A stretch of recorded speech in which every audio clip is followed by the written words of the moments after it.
Astaghfirullahaladzim alladzi la ilaha illa huwal hayyul qayyum wa atubu ilaih. A'udzu billahi minasyaitonir rajim. Bismillahirrahmanirrahim. Alhamdulillahi rabbil alamin wa bihi nasta'in ala umuri dunya waddin.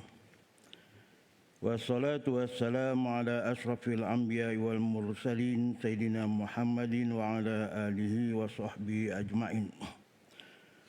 Rabbi shrah li sadri wa yassir li amri wahlul 'uqdatam min lisani yafqahu qawli.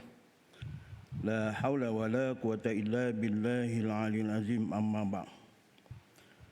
Assalamualaikum warahmatullahi wabarakatuh. Pada Tuan Nazir dan barisan ahli jawatan kuasa masjid, Tuan-Tuan Imam, Tuan-Tuan Bilal, Pak Siak, Tuan-Tuan Haji, Puan-Puan Hajah, para ustaz dan ustazah, Tuan-Tuan, Puan-Puan, hadirin hadirat yang dikasihi dan rahmati Allah sekalian. Alhamdulillah, kita bersyukur kepada Allah Subhanahu wa taala. Sekali lagi kita masih lagi diberikan ruang dan peluang oleh Allah Subhanahu wa taala untuk bertemu. Alhamdulillah, kita dapat bertemu pada pagi ini dalam keadaan sehat. Masih lagi kita diberikan kekuatan dan kelapangan untuk kita menunaikan ibadah kepada Allah Subhanahu wa taala. Mudah-mudahan Allah terus membimbing kita dan kita sentiasa berusaha untuk berada pada jalan yang benar. Mudah-mudahan kita sentiasa mendapat rahmat dan keberkatan daripada Allah Subhanahu wa taala di dunia dan di akhirat. Tuan-tuan, kita sambung kuliah kita dalam kitab Ayyuhal Walad, wahai anakku yang tercinta. Kita sampai kepada muka surat 35. Kita masih lagi membicarakan tentang 8 wasiat Imam Hatim Al-Hasham. Di mana pada wasiat yang pertama, Imam Hatim ni menyatakan bahawa kita mesti ada orang yang kita kasihi, sama ada sahabat, rakan, mungkin ahli keluarga dan sebagainya. Dalam keadaan orang yang kita sayang, yang kita kasih itu, biasanya dia hanya sayang pada ketika kita senang. Ada kalanya dia sayang kita sampai kita sehat, waktu kita sehat saja. Bila sakit dia dah lari dari kita. Ada yang sayang sampai maknanya di atas muka bumi ni. Walaupun kita sakit dia masih lagi bersama kita. Tapi bila kita mati dia tinggal. Dan kata Imam Hatim, ada juga orang yang dia temankan kita, dia bersama kita walaupun kita dah meninggal nanti, dalam kubur pun dia masih menemani kita. Kata dia siapa? Iaitu amal kita. Adapun anak, isteri kita, ahli keluarga kita, sahabat-sahabat kita, harta benda kita semua, ketika kita berada dalam dunia ni saja dia bantu kita. Adapun amal itu akan membantu kita sehingga kita berada dalam di alam barzah nanti. Itu nasihat Imam Hatim yang pertama. Kemudian nasihat Imam Hatim yang kedua, dia nasihat kita supaya kita jangan sentiasa mengikut hawa nafsu. Kerana kita ni kalau sekadar untuk dipuji oleh orang, andai kata kita buat amalan kita ataupun apa sahaja yang kita buat ini semata-mata nak nilaian orang, sampai bila kita tak cukup betul. Maknanya kalau sekadar untuk nak dipuji oleh orang, tak ada apa-apa. Sebab manusia ni bukan dia boleh bagi apa-apa. Maksud saya bukan boleh bagi pahala dan sebagainya. Dibagi pun mungkin belanja kita medang je lah. Sekadar itu, maknanya sekadar di dunia sahaja. Itu. Maka dengan sebab itu kita kena melihat, bila kita melakukan suatu perkara itu, kita melihat dari sudut nilaian Allah Subhanahu wa taala. Kemudian yang ketiga hari ini kita bincangkan Bismillahirrahmanirrahim. Qala musannifu rahimallahu taala wa nafa'ana bi ulumihi fi darul amin ya rabbal alamin. Hari ini yang keempat, minta maaf. Yang keempat. Yang ketiga hari itu Imam Hatim mengatakan, ramai orang dia berusaha untuk menghimpunkan harta. Beli harta kumpul, beli harta kumpul. Kadang-kadang yang banyak harta itulah yang kedekut, tuan. Ingat, harta itu tidak memberi apa-apa kecuali bila mana dimanfaatkan. Itu nasihat Imam Hatim. Dan apa yang kita manfaatkan itu Allah akan bayar, tuan. Allah akan gandakan dengan pahala. Kita kena ingat di akhirat nanti mata wang kita pahala. Macam kita saya buat perumpamaan lah. Kita duit banyak pun ringgit Malaysia ni, kalau kita pergi Indonesia kita guna duit Indonesia, tuan. Kita pergi Arab Saudi kita guna duit Arab Saudi. Bila kita sampai ke akhirat nanti, kita pakai duit sana istilahnya. Duit sana apa? Pahala. Sebab tu kita tukar. Jangan kita kumpul aja, tuan. Itu nasihat Imam Hatim. Nasihat Imam Hatim yang keempat hari ini, sesungguhnya aku melihat sebahagian daripada makhluk ini ada yang menyangka bahawa kemuliaan dan keagungan itu adalah terletak pada banyaknya pengikut, lalu ia tertipu dengan cara berfikir ini. Ramai orang, sebahagianlah kata Imam Hatim, dia menilai hebat ataupun mulianya seseorang itu kerana banyak pengikut. Ini bagi seorang pemimpin. Bagi seorang pemimpin, dia merasakan dia hebat bila mana dia banyak pengikut. Sebab tu kadang-kadang sampai tak sedar diri tu. Kan? Ni. Rupanya dia tertipu ni. Tertipu dengan cara berfikir itu. Sebab kalaulah seorang pemimpin itu mulia kerana banyaknya pengikut, tuan-tuan, Firaun pun pengikutnya ramai. Firaun pun pengikutnya ramai. Menteri dia siapa namanya? Haman pun pengikutnya ramai. Tetapi Firaun dan Haman lah di antara mereka yang Allah laknat. Dan ada pula sebahagian daripada mereka yang menyangka bahawa kemuliaan dan keagungan itu terletak pada banyaknya harta benda dan anak buah. Lalu ia merasa sombong dengan yang demikian itu. Ada pula orang menyangka bahawa orang yang mulia itu hartanya banyak. Sebab itu kadang-kadang ada orang kata apa? Aku tak pergi masjid, tak sembahyang pun, Allah redha kat aku. Allah masih menyukai aku. Buktinya aku masih lagi dapat harta, nikmat, kaya raya. Dan ada orang juga melihat kepada orang tu hebat. Kenapa? Hartanya banyak. Jadi bila harta banyak, seolah-olah Allah sukakan pada dia. Ni ada manusia begitu. Sedangkan Fir'aun, sedangkan Qarun yang hartanya banyak tu pun Allah laknat. Allah laknat. Kalau kita nak nilai seorang itu kerana harta, sedangkan yang dinamakan rezeki itu ada yang rezeki istidraj, rezeki yang Allah beri atas dasar kemurkaan. Ada yang dinamakan rezeki barakah, rezeki yang Allah berikan dalam keadaan kasih sayang. Rezeki barakah inilah, tuan-tuan, yang membawa kepada banyak kebaikan, ziyadatul khair, bertambah kebaikan. Ada orang dia menilai itu. Dia menilai hebat tak hebat seorang tu hartanya banyak. Dia kaya. Padahal subuh nak ke masjid pun tak mampu. Ada orang kerja, harta dah banyak tu, dalam bank juta-juta, tuan-tuan. Kerja sampai orang kata tak cukup hari, tuan-tuan. Kan? Kerja sampai tak cukup hari. Bila kita sembang tanya tak nampak kat masjid, tak sempat. Punya tu. Adakah mereka ini orang yang Allah redai? Itu satu persoalan. Bahkan ada pula yang menyangka bahawa kemuliaan dan keagungan itu dari kemampuan merompak hak orang lain. Ini Abang Long ni, tuan-tuan. Kan Bang Long. Alung-alung ataupun something gangster. Dia merasakan dia hebat. Sebab dia boleh merompak sana, boleh ambil orang, boleh menentukan ni kawasan aku, itu kawasan aku. Hebatlah dia.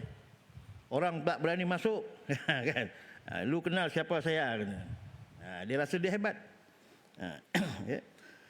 Dan menzalimi mereka dengan serta menumpahkan darah mereka. Macam itulah. Ini kawasan aku, jangan masuk kawasan aku, contoh. Dia rasa dia hebat. Sebab dia ada kawasan dan sebagainya. Dan ada juga yang menyangka bahawa kemuliaan dan keagungan itu dari sebab banyak membuang-buang harta dan melakukan perbuatan membazir dan keterlaluan dalam berbelanja. Ini pun ada. Dia boleh buat rumah harga 6-7 juta. Dia boleh beli barang. Sekarang kan banyak kan. Dalam Facebook dan sebagainya ditunjuk. Dia belanja itu, dia beli ini, dia beli itu. Seolah-olah duit dia macam tak habis kan. Dia beli. Ya. Kadang-kadang dia beli dengan emas dan sebagainya. Yang tak menasabah dia pakai. Pakai emas sampai 4 kilo, tuan. Allahu Akbar. Lalu aku memikirkan, kata Imam Hatim, lalu aku memikirkan firman Allah Ta'ala yang berbunyi, inna akramakum indallahi atqakum. Surah Al-Hujurat ayat 13.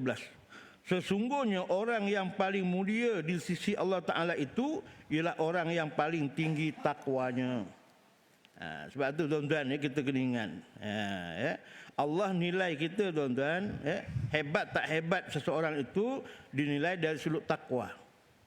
At-taqwa huwa imtisalul awamiri wajtinabun nawahi. Takwa itu ialah dengan kita mengikut segala suruhan Allah dan meninggalkan segala larangan Allah.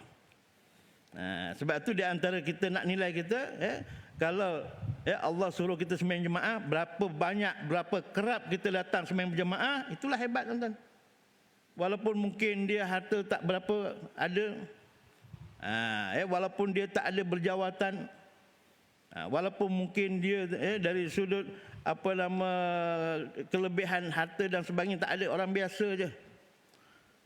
Tetapi dengan banyaknya suruhan Allah yang dilakukan, dari sudut berpakaian, dia mengikut pakaian yang disuruh oleh syariat kita dengan menutup aurat, walaupun mungkin murah aja harga bandel, tapi menutup aurat.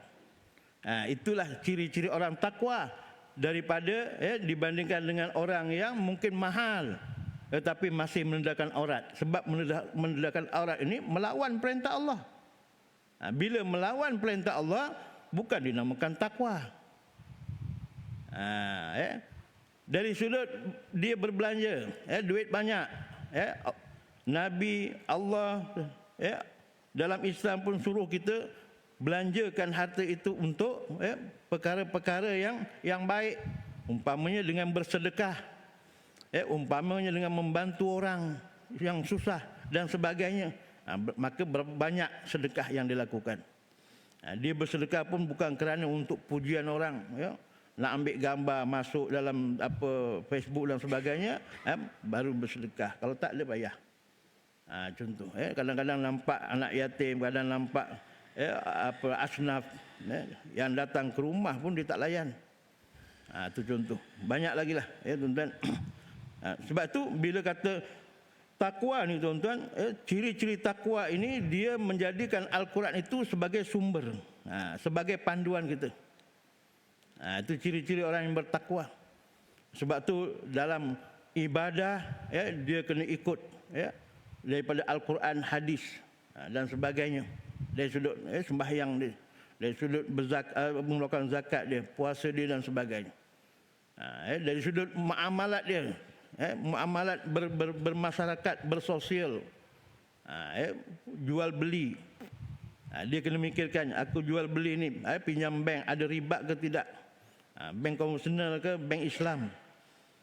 Kalau mungkin berlaku suatu masalah terpaksa nak buat gadaian, dia pergi gadai Cina ke gadai Ar-Rahnu sekarang ni, dia kena faham tu. Kadang-kadang kita ada setengah orang dia pertikaikan. Contoh, tuan-tuan, ini baru-baru ni je sembang-sembang dengan saya. Dia kata, Ustaz, macam mana kita nak buat pinjaman cara Islam? di bank Islam contohnya. Ya. Sebabnya bila kita total jumlah yang terpaksa kita bayar, ya, lebih tinggi daripada bank konvensional. Dia kata sendiri. Ya. Tetapi saya kata bukan masalah banyak atau sikit, tuan-tuan, tapi masalahnya halal atau haram gitu. Memang kadang-kadang sikit je masalahnya, dia jadi haram. Kadang sikit masalahnya dia jadi halal. Dalam jual beli, ya, kadang-kadang dengan sebab ijab kabul. Dengan sebab ijab kabul tu jadi halal. Dengan sebab ijab kabul, betul ijab kabulnya jadi halal. Salah ijab kabul jadi haram. Kadang-kadang. Kadang-kadang dengan sebab tak jelas, ada bayaran-bayaran yang tersembunyi, maka dia jadi haram. Sebab apa? Di sana ada istilah gharar, ada unsur-unsur penipuan. Ya, kalau kita buat pinjaman kat bank konvensional ni, kadang-kadang dia punya interest tu dia berbeza-beza. Dia maknanya kadang masuk tahun ketiga dah lain, masuk tahun kelima dah lain pula. Dia akan peningkatan itu kita tak tahu. Sebab dalam akad dia tu harga yang tertera, kan, biasanya kita katakan harga tunai 2,000, harga angsur misalnya 4,000 contoh. Itu jelas, tuan-tuan. Maka kita akad dengan 4,000. Aku beli ini angsur dengan harga 4,000, jelas. Itu jadi halal. Tapi kalau dia kata harga 2,000, okey. Kalau kamu lambat bayar, dia akan naik interest. Naik interest tu dia tak sebut berapa. Tahun pertama mungkin 10%. Tahun ketiga nanti jadi 15%. Kita tak tahu. Itu tak boleh sebab dia tak jelas. Macam bank Islam kan, biasa yang setakat yang saya faham lah, tuan-tuan, kan. Bila kita beli rumah, tuan, kita kata saya nak beli rumah ni, maka bank Islam dia akan tafsirkan ataupun dia nilaikan, rumah ni dalam masa berapa lama kita buat pinjaman. 20 tahun dia akan nilai selama 20 tahun akan datang. Kan? Jadi mungkin daripada 100,000 jadi 500,000 mungkin. Kan? Tapi masa akad itu kita akad dengan 500. Dia jelas itu. Tapi kalau kita beli kadang mungkin kata 100,000. Kita bayar tak tahu, tiba-tiba nanti 3-4 tahun dapat surat interest naik. Sebab mungkin dengan sebab apa? Bank dunia apa macam-macam lah, ya, bank negara lah apa, naik pula. Jadi dia itu jadi haram tu. Contoh. Banyak juga dari sudut contoh ar-rahnu. Sebab apa tuan-tuan buat kajian tu, ataupun tuan-tuan tanya sedikit dengan orang yang melaksanakan ar-rahnu tu, apa beza dengan pajak gadai biasa.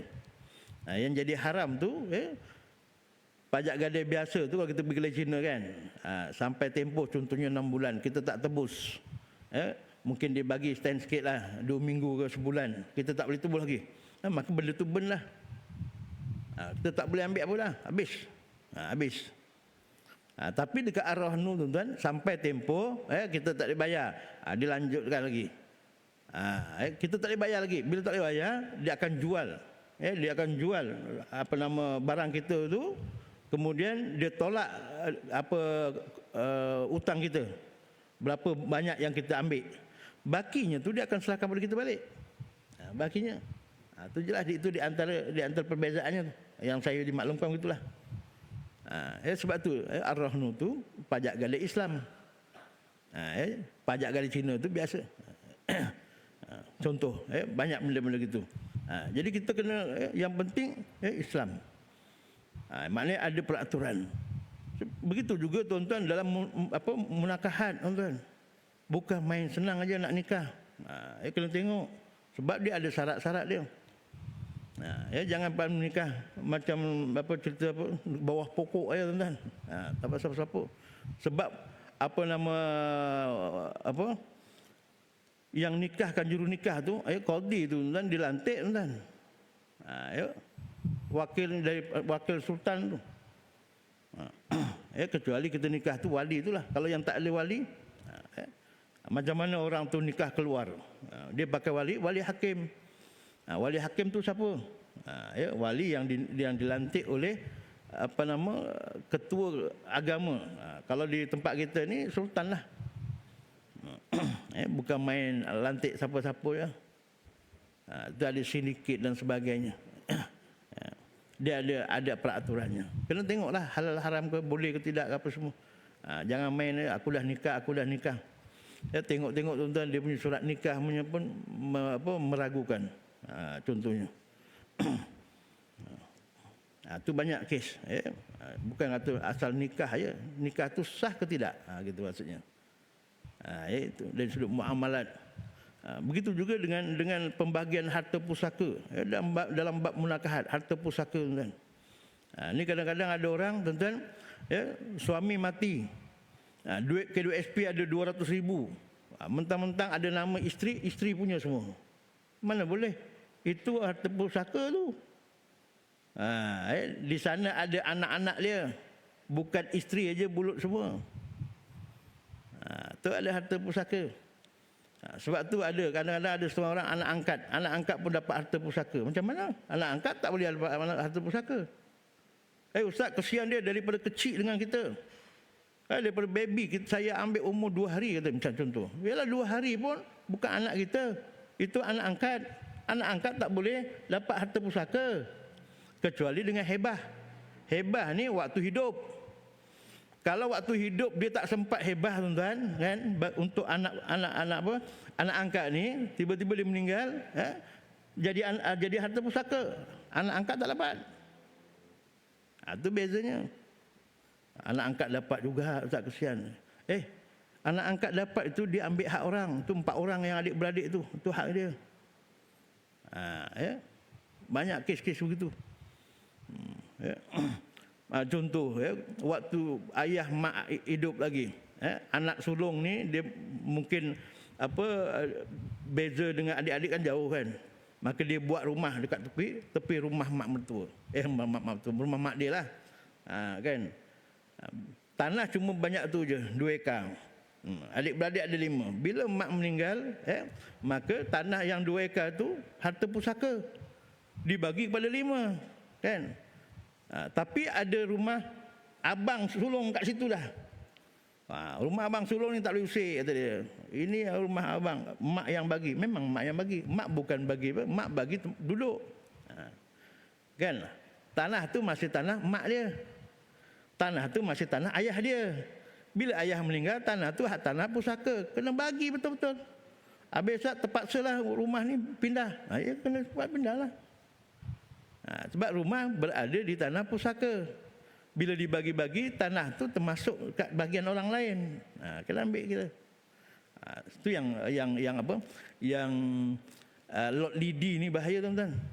Lot lidi ni bahaya ni. Mungkin masa generasi pertama tak ada masalah, generasi kedua nanti. Kan? Ayah meninggal apa semua. Lot lidi macam mana nak pusaka, nak jadi pusaka tuan-tuan? Dengan dokumen tak ada apa semua tak ada contoh. Itu masalah tu. Contoh. Jadi kita nak buat sesuatu tu kena tengok ya dari sudut Islam. Ikut perintah Allah tu. Kena syarat ke tidak. Sebab tu kita nak buat sesuatu tu ada dalil. Bila kita keluar dalil, ni buat ni mesti ada dalil ni. Kan? Ada orang dia buat ajuk-ajuk kan. Ni nanti mesti ada dalil lagi lah. Memang kena ada dalil. Kena ada dalil sumber hukum kita Al-Quran, hadis, ijma' ulama' dan qiyas. Jadi kalau kita buat sesuatu dengan tidak berpandukan dalil ataupun kita tak boleh keluarkan dalil, belum pasti benda itu betul. Jadi kalau kita buat dengan berpandukan dalil, tuan-tuan, ada sumbernya dalam kitab ada sebut jalan. Hari tu saya cerita dengan tuan-tuan kan, yang sembahyang 2 imam apa semua kan tuan-tuan kan. Yang dia suruh saya mengaji fiqh muasyarah kan. Alhamdulillah tuan. Bila kita mengaji kita nampak tuan. Bila kita mengaji balik kita nampak rupa-rupanya tuan-tuan dalam kitab kecil je tuan-tuan, kitab Muniatul Musolli tu selesai masalah tu tuan. Dalam kitab Muniatul Musolli tu sembahyang satu kampung 2 tempat apa semua tu selesai masalah. Rupanya saya tak mengaji tu nya. Fiqh muasyarah. Fiqh ni luas tuan fiqh, ya. Syariah ni. Ya. Syariah ni luas tuan-tuan. Tu saya kata ada fiqh aulawiyat. Contohnya ada orang kaya tuan. Orang kaya setahun 3 kali pergi umrah tuan. Tiap-tiap tahun pergi umrah, setahun 3 kali contoh kan. Tiba-tiba ada kakak dia ni tuan-tuan teringin hari-hari orang kata nak pergi umrah. Umur dah 60 tahun tapi oleh kerana tak ada belanja tak pergi. Waktu itu tuan-tuan si kaya ni, adik ni contoh kan, adik ni kaya, mana lebih afdal dia pergi setahun 3 kali, tiap-tiap tahun dia pergi tu dengan dia membiarkan kakak dia ni ataupun abang dia ataupun emak dia ni yang tak pernah pergi umrah.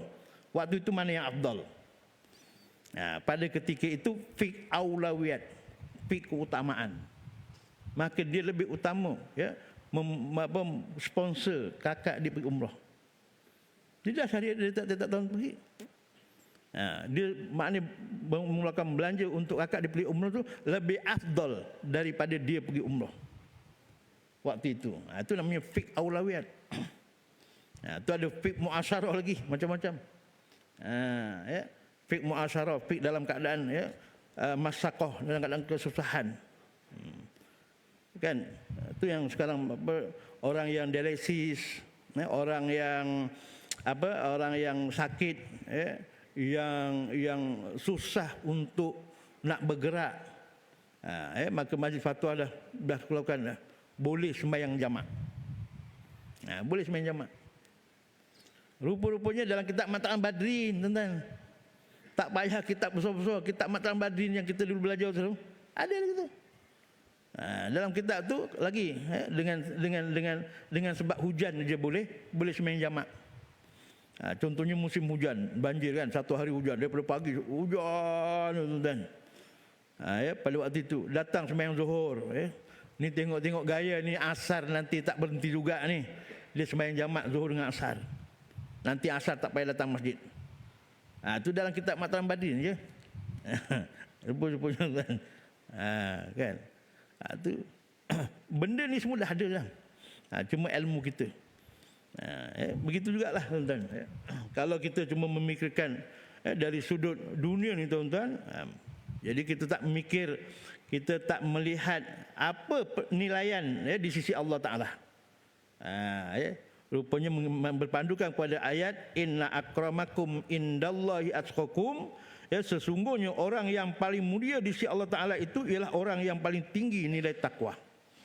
Maknanya kita tak kaya, mungkin kita nak pergi umrah, nak pergi haji tak boleh lagi, tak dapat lagi. Kita banyak lagi benda lain untuk kita nak jadi mulia di sisi Allah. Kita utamakan sembahyang berjamaah, ada duit sikit jangan lupa kita sedekah, walaupun RM1 tuan-tuan. Kalau orang tu ada duit RM2 tuan-tuan, dia ada RM2, memang betul RM2, dia masukkan dalam tabung tu RM1, kemungkinan tuan-tuan dia lebih hebat daripada orang yang derma RM10. Sebab apa? Orang yang derma RM10 tu dalam bank ada 1 juta. Kan? Pasal dia kaya ni sampai kedekut langit. Duit 1 juta tapi dia bagi RM10 je. Memang nampak RM10 dengan RM1 itu banyak RM10. Tapi pada waktu itu tuan-tuan, bila orang ada 1 juta dia bagi RM10 tu rasa tak tuan-tuan? Tak ada apa-apa. Maka tak ada rasa kesabaran. Tak ada rasa sabar ni maknanya dia tak ada tapi dia tak apalah sabar juga. Maknanya Allah Ta'ala akan bagi ni. Nilai lain. Nilai lain. Kita sihat alhamdulillah datang ke masjid tuan-tuan. Ada kereta lagi. Mungkin tak sama dengan orang yang uzur. Yang sakit kaki. Kan? Malam tadi makan sotong goreng. Tiba-tiba kena gout kan. Datang tu disirit dan kakinya kan. Datang juga. Tak sama kan? Tak sama. Dengan dia gout itu dia boleh sampai lagi ke masjid. Berbeza dengan kita yang berlari. Kan? Tak sama. Kita seorang pemimpin contoh kan. Orang kata malam pun, tengah malam pukul 2 orang telefon. Wak lurah, minta tolong ni, anak saya ni accident ni, minta tolong contoh. Dia pergi tuan. Balik pukul 2. Subuh ada kat masjid lagi. Kan? Berbeza dengan orang yang pukul 9 lepas isyak tu terus tidur, relax tuan-tuan. Dia boleh bangun sembahyang, boleh keluar subuh. Beza. Kan? Soft pertama dengan soft kedua, ketiga, keempat pun lain tuan-tuan. Kan? Apa lagi yang kita ibadah ni dia tak sama kan.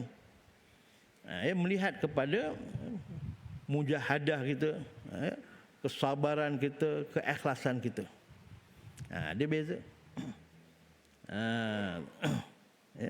Sebab tu nilaian tu di sisi Allah nilaian takwa. Takwa ni maknanya macam mana Allah suruh kita buat. Maka itulah. Maka aku pun memilih jalan takwa untuk mendapat kemuliaan, dan aku yakin dengan sepenuh hati bahawa apa yang disebutkan di dalam Al-Quran itu benar. Sebab tu kita tuan-tuan, kita ajar diri kita, kita ajar anak-anak kita dan sebagainya. Supaya anak kita contohnya tuan-tuan, dia belajar, dia jadi arkitek, biar arkitek yang bertakwa. Seorang arkitek yang sibuk, yang mungkin kerja banyak, tapi dia masih lagi sembahyang berjamaah. Dia masih lagi menutup aurat. Dia kaya tuan-tuan. Dia masih lagi boleh menjaga tentang dari sudut hiburan. Kadang-kadang orang banyak duit hiburannya, pergi genting tuan-tuan. Satu malam habis 10,000, 20,000 dengan berjudi dan sebagainya. Ada. Sebab kaya. Pengalaman saya kat Pusat Serenti dulu kan. Ada orang tu gaji dia tu 30,000 tuan. Gaji 30,000 bujang. Saya tanya, macam mana kau boleh masuk sini? Apa lagi yang kau nak cari? Sebab banyak duit lah Ustaz. Ayat dia tu. Sebab banyak duit lah Ustaz. Dia mainannya dekat genting tuan. Bila dekat genting tuan, biasalah. Kadang-kadang ada orang, dia kadang-kadang dadah ni yang saya tengok masa ada dengan sebab kita. Ada dengan sebab didajal. Kawan-kawan dajal tuan. Bila dah kena tu, sebab dadah ni dia ada ketagihan. Asalnya didajal oleh kawan. Contohlah kan, dia nak berjoget tuan. Kalau tak betul-betul tuan, tak tahan kan. Dia bagi pil. Contoh pil kuda. Itu yang boleh berjoget sampai pagi tuan. Itu yang boleh berjoget sampai pagi. Bila dia boleh berjoget satu nikmat, besok dia makan lagi. Kena seminggu makan tuan-tuan, tak makan tak boleh. Tu ketagih. Waktu itu. Bila dah gitu tuan-tuan, dah ketagih tu tuan, dia tak pergi manalah. Kan? Sebab dia punya orang kata dengan pil dah subuh pun dia tak boleh kerja kan. Dia lalak gitu. Lama-lama dia tak kerja. Kan? Tak kerja dia buang. Bila tak kerja apa semua, habis nak makan. Tiang. Kawan telefon, dia bujang kan. Kawan telefon, dia isap dah. Bila urin, kantoi. Masuk Pusat Serenti. Itu sebabnya. Itu ada seorang masa saya kat sana. Hafal Quran 15 juzuk kan. Mengaji di Syria. Balik Syria. Ada satu masa saya buat kuliah ni. Lepas tu dia jumpa saya. Ustaz, besok boleh bagi saya satu slot. Saya teringin, dah lama saya tak mengajar tu ni. Rupanya dia pendakwa bebas tuan. Waktu saya bagi kuliah tuan, dia ambil Al-Quran tu ya. Dia cakap Arab tu macam saya cakap Jawa. Lancarnya tuan. Tapi duduk Pusat Serenti. 15 juzuk tuan. Orang faham. Saya tanya latar belakang dia kenapa. Tapi dia kata di Sadada ni masih di Malaysia. Sebelum menghafal Quran lagi kata dia. Dia Sadada lepas SPM tu dengan kawan apa semua Sadada. Jadi ayah dia ni ustaz. Maka dia nak selamatkan anak dia ni, dimasukkan dekat Mahat Tahfiz. Jadi bila Mahat Tahfiz dengan mungkin ayah dia garang dan sebagainya, budak ni menghafal. Tapi dia masih juga curi-curi lah. Lepas tu kebetulan ustaz ni dia bawa anak murid dia nak ke Syria. Maka ayah dia ada duit, dia masukkan sekali, suruh bawa anak dia ke sana. Sebab nak baik daripada dadah. Kat sini tak boleh kawan-kawan ramai. Rupanya kat Syria ni, kat sana lagi senang untuk dapatkan benda ni kata dia. buah, dia kata apa, buah popi, apa, bukan, buah tu. Dekat sana. Dia kata getah dia tu, dia dia proses sendiri je orang sana. Dia tengok orang sana buatnya, rupanya kat sana dia masih lagi berterusan. Maknanya tak berhenti kat sana. Sampai balik dia mengaji tu kan. Mungkin kat sana buah popi tu dah benda biasa. Kan? Jadi dia boleh mengajar. Ya. Tapi mungkin ada masalah apa balik kat sana lama sangat agaknya kan. Mak bapak dia pun kata budak ni tak mengaji katnya. Balik lah. Kat balik tuan, dia duduk kat Kuala Lumpur, duduk kat masjid. Duduk kat masjid, dia bujang. Malam dia buat kuliah. Dia kena tangkap tuan waktu duha. Kan, Pak Siak dia tangkap dia. Dia kata apa, dibersihkan tandas katanya. Apa sal dalam tandas ni lama sangat tak keluar-keluar. Dia inteh tuan, rupanya tengah haid. Itu yang dia lepak tu. Kena masuk. Itu cerita dia. Tak tentu kan. Jadi kita kena fikir. Jadi kalau mak kita kena anak kita belajar, tak apalah belajar mana. Tapi nanti dah berjaya tuan-tuan. Jadilah orang yang bertakwa. Alhamdulillah sekarang ramai tuan. Sekarang ramai orang yang kerja engineer, orang yang kerja jadi peguam dan sebagainya, orang yang bisnes, ramai tuan. Orang yang korporat ni tuan-tuan, yang hebat-hebat. Baru ni ada satu tu apa nama Pantai Holding tu kan. Dia wakaf tanah untuk ramai tuan-tuan. Orang kaya-kaya ni pun hebat-hebat sekarang ni. Ada orang kaya yang mengaji. Saya di masjid Bukit Canggang tu. Dan satu lagi di Kota Warisan. Lepas kuliah subuh ni tuan-tuan, ada seorang ajak ngeteh. Kan ajak ngeteh. Sembang-sembang tuan-tuan di Tan Sri tuan-tuan. Tu saya kata hebat juga aku medan dengan Tan Sri. Saya perasan tu tuan-tuan, bila 4-5 orang kita ngeteh kan, kawan tu sebut Tan Sri kan.